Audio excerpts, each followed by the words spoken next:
मंडळी, मनोज जरांगे पाटील हे नाव आता महाराष्ट्राकरता काही नवं नाही।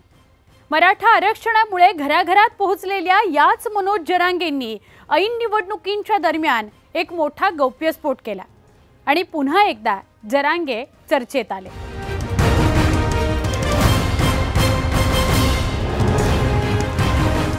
शनिवारी 11 मेला जालन्यातल्या बदनापूरमधील देमणी बाहेगावमध्ये जरांगे पाटलांची सभा होती। या सभेत 4 जून पासून पुन्हा एकदा मराठा आरक्षणासंदर्भात उपोषण सुरू करत असल्याचा इशारा त्यांनी दिलाय।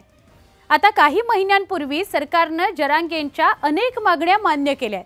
मराठा आरक्षणही दिलं, पण जरांगे ओबीसीतून आरक्षण आणि सगळे सोयऱ्यांच्या मुद्द्यावर अडून राहिलेत।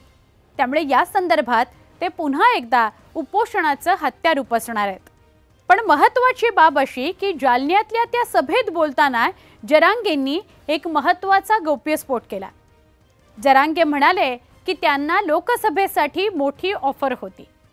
जरांगेंना खासदार बनवण्यासाठी म्हणे कोणताही राजकीय पक्ष उमेदवार द्यायला तयार नव्हता, त्यांनाच निवडून आणण्याची तयारी होती, पण आपण हे सगळं नाकारल्याचं जरांगे म्हणतात। आता निवडणुकांच्या आधी जरांगे कुणासोबत जाणार, कोणत्या पक्षाला पाठिंबा देणार याच्या बऱ्याच चर्चा रंगल्या होत्या। इतकंच नव्हे तर वंचितच्या प्रकाश आंबेडकरांनी जरांगेंना आम्हाला पाठिंबा आहे असं जाहीर केलं, पण आंबेडकरांचा दावा जरांगेंनी फेटाळून लावला होता।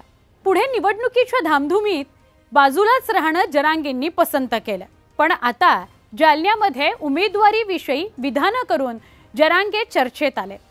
मंडळी, तुम्हाला काय वाटतं, कोणत्या राजकीय पक्षाने त्यांना ऑफर दिली असेल आणि जरांगेंनी ही ऑफर स्वीकारून लोकसभा लढवायला हवी होती का?